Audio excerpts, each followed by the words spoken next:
Okay, so I was asked this question on Instagram. They said, how can Christians claim depression and faith?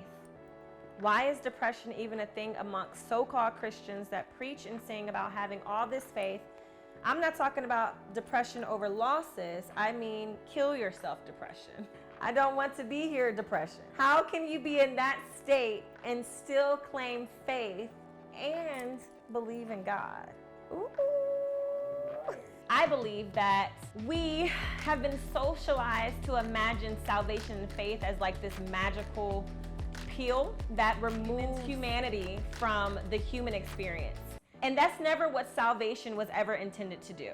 So when God became flesh in the form of Jesus, I think that God did that in order to become so in tune and in touch with the struggles of being a human, and to show us that as humans, we're going to experience temptation, we're going to experience fear, we're going to experience a plethora of emotions. Even with the supernatural strength of salvation and faith, you are capable of getting through it, but that does not mean that you will not have to actually go through it.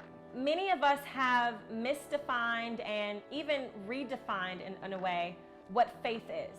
Scripture talks about faith without works is dead. And while it indicates that faith is believing, it also requires something to be done on the believer's end. People believe if I accept God, then that is all the work I'm supposed to do.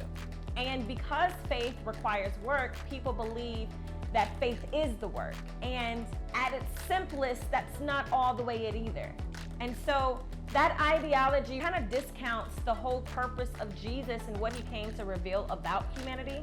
And so when people ask, how can Christians claim depression and faith? It's really the same way that Christians can't live by bread alone, but they still need their daily bread.